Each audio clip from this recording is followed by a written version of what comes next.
இன்னைக்கு வீடியோல எனக்கு ரொம்ப ஃபேவரட்டான ஒரு டாபிக்கு, ரொம்ப பேசணும்னு நெனச்சிட்டு இருக்க ஒரு டாபிக் பத்தி நான் பேச போறேன். என்னன்னா, கேன்சர் பத்தியும் கிடையாது, கேன்சர் ட்ரீட்மெண்ட் பத்தியும் கிடையாது. இது 2த்துக்கு நடுவுல குவாலிட்டி ஆஃப் லைஃப் அப்படின்னு ஒண்ணு இருக்கு. இத பத்தி தான் இந்த வீடியோல நம்ம பேச போறோம். என்னன்றத வாங்க டீட்டெயிலா நான் பேசுறேன். Hi, I am doctor Satish Srinivasan, oncologist from Madurai.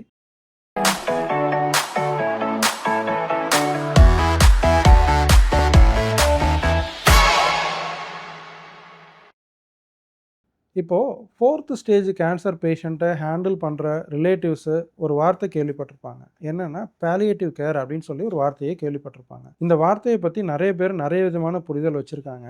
எனக்கு பெர்சனலா இந்த பாலியேட்டிவ் கேர்ன்ற வார்த்தையில உடன்பாடு கிடையாது.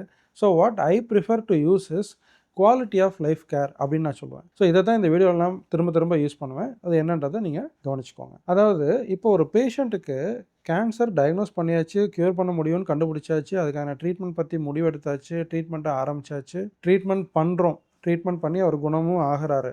ஆனா இந்த ஜர்னி இருக்கு இல்லையா? டயக்னோசிஸ்ல இருந்து க்யூர்ன்றத நம்ம முடிக்கிற வரைக்கும் இருக்கிற ஜர்னி இருக்கு இல்லையா? இப்ப இந்த ட்ரீட்மெண்ட் முடியறதுக்கு ஒரு 6 மாசம் ஆகுதுன்னு வச்சுக்குவோமே. இந்த 6 மாசம் வரைக்கும் எல்லா ஆன்காலஜிஸ்ட்டும் எத ஃபோக்கஸ் பண்ணுவாங்க அப்படின்னா, சொன்ன டேட்ல சர்ஜரி நடக்குதா? சொன்ன டேட்ல ரேடியேஷன் நடக்குதா? கீமோ கரெக்ட்டா போதா? கரெக்ட்டா மெடிசின்ஸ் எடுத்துக்கிறாங்களா?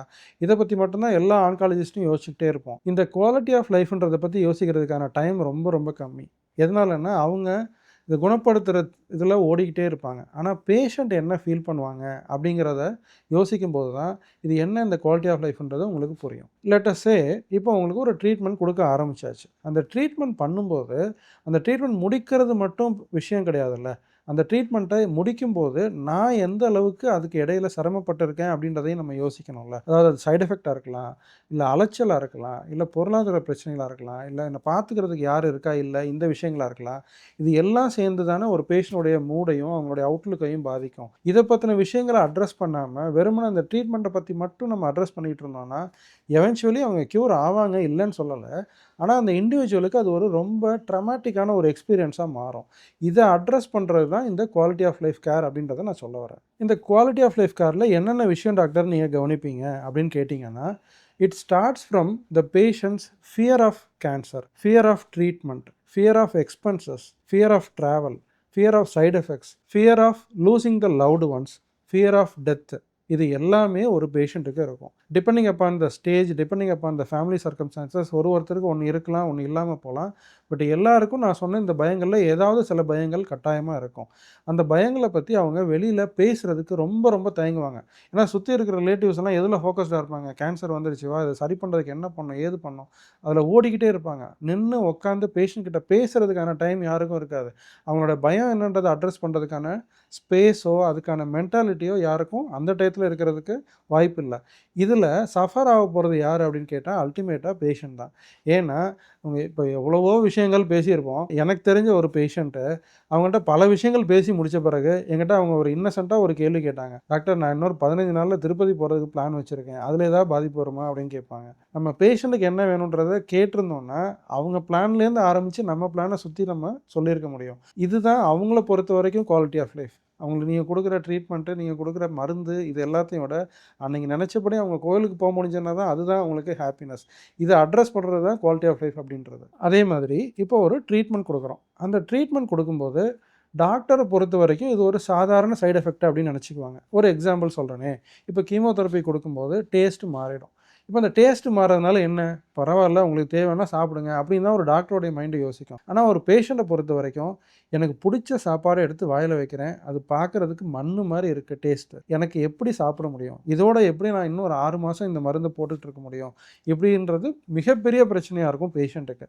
டாக்டர் பாயிண்ட் ஆஃப் வியூல இது சிம்பிளான தொந்தரவு அப்படின்னு சொல்லி நாங்க முடிச்சுட்டு போயிடுவோம். ஸோ அதுக்காக என்ன பண்ணணும் அப்படின்னா, இப்போ ஒரு பேஷண்ட்டுக்கு என்னென்ன உணவுகள் பிடிக்கும் அப்படின்றத ஐடென்டிஃபை பண்ணி, அந்த உணவுகள்ல என்ன மாரி எடுத்துக்கிட்டா அவங்க இந்த டேஸ்ட் இல்லாம இருக்கிறத ரொம்ப கஷ்டப்படாம சாப்பிட்ற முடியும் அப்படின்னு சில ஹேக் இருக்கு. சில ட்வீக்ஸ் இருக்கு. அந்த ட்வீக்ஸ் எல்லாம் பண்ணி அவங்களுக்கு புடிச்ச சாப்பாட ஓரளவுக்காவது சகிச்சுக்கிற அளவுக்கு எடுத்துக்க வச்சுட்டோம்னா, அவங்க ரொம்ப ஹேப்பியா அந்த ட்ரீட்மெண்ட்டுக்கு கோஆப்பரேட் பண்ணுவாங்க. இதத்தான் நான் குவாலிட்டி ஆஃப் லைஃப்ன்னு நான் மீன் பண்றேன். அதே மாரி இன்னொரு விஷயம் பேஷண்ட்ஸ் மனசுல என்ன ஓடிக்கிட்டு இருக்கும் அப்படின்னா, கான்ஃபிடென்ட்டா பேஷண்ட் ரிலேட்டிவ்ஸ் இருப்போம், டாக்டர்ஸ் இருப்போம். ஆனா பேஷண்ட் மனசுல அவங்க ஒரு கேள்வி ஒண்ணு வச்சுக்கிட்டே இருப்பாங்க.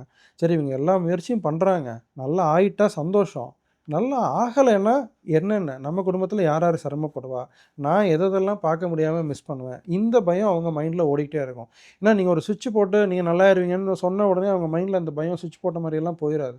இதையும் மீறி திரும்ப நமக்கு உயிருக்கு ஆபத்து வருமோன்ற பயம் அவங்களுக்கு இருந்துகிட்டு தான் இருக்கும். அந்த பயத்தினால நமக்கு அப்புறம் என்ன? அப்படின்ற கேள்விய அவங்க கேட்கறதுக்கே தயங்கிட்டு உட்காந்துருப்பாங்க. ஆக்சுவலி என்ன பண்ணணும் அப்படின்னா, அவங்க ஃபேமிலி மெம்பர்ஸ உட்கார வச்சு, டாக்டரும் உட்கார வச்சு, ஒரு டீட்டெயில்டான கவுன்சிலிங் செஷன்ல பேஷண்ட்டுடைய கன்சர்ன்ஸ் என்ன? பேஷண்ட்டுடைய ஃபியர் என்ன?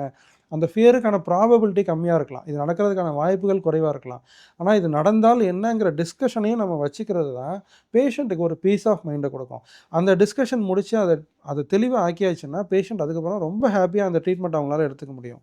இந்த பர்ட்டிகுலர் விஷயத்த தான் நான் குவாலிட்டி ஆஃப் லைஃப்க்கு ஒரு எக்ஸாம்பிள் நான் சொல்றேன் நான். பிராக்டிகலா சொல்லணும்னா, நெறைய சமயங்கள்ல மனசுல உள்ளத பேசுறதுக்கும், அதுக்கான பதில வாங்கிக்கிறதுக்கும் உள்ள ஸ்பேஸ் கிரியேட் பண்ணாலே பாதி குவாலிட்டி ஆஃப் லைஃப் நமக்கு இம்ப்ரூவ் ஆயிடும்ன்றது தான் உண்மை. ஸோ இந்த பாலியேட்டிவ் கேர்ன்ற வார்த்தைய கேட்டு தயவுசெய்து பயப்படாதீங்க. As I said think of it as quality of life care.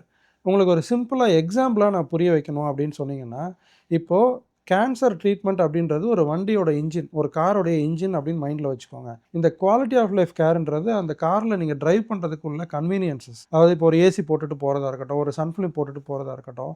இப்போ அந்த இன்ஜின் தான் உங்கள கூட்டிட்டு போகுது ஒரு இடத்துலேருந்து இன்னொரு இடத்துக்கு. ஆனா அந்த போற ஜர்னி கம்ஃபர்டபுளா வச்சுக்கிறதுக்கு என்ன தேவை? இன்ஜின் மட்டும் போட்டுட்டு நீங்க வேகமா போறீங்க. ஆனா வேர்க்க விறுவிறுத்து போய் இறங்குனா எவ்வளோ கொடுமையா இருக்கும். அதை இன்னும் சௌகரியமா போங்க அப்படின்னு சொல்றதுக்காக தான் இந்த குவாலிட்டி ஆஃப் லைஃப் கேரை பத்தி நம்ம எம்பசைஸ் பண்றது. So whenever you are being treated by oncology team, discuss with them. சரி டாக்டர், நீங்க கியூரேட்டிவ் ட்ரீட்மெண்ட் ஆரம்பிச்சிட்டீங்க. இதில குவாலிட்டி ஆஃப் லைஃப் பத்தின டிஸ்கஷன் நான் யார் கூட வச்சுக்கிறது? அதுக்கு என்ன டீம் மெம்பர்ஸ் இருக்காங்கன்றத கட்டாயம் உங்க ஆன்காலஜிஸ்ட்ட நீங்க கேளுங்க. You will have a comfortable cancer treatment and a very good quality of life.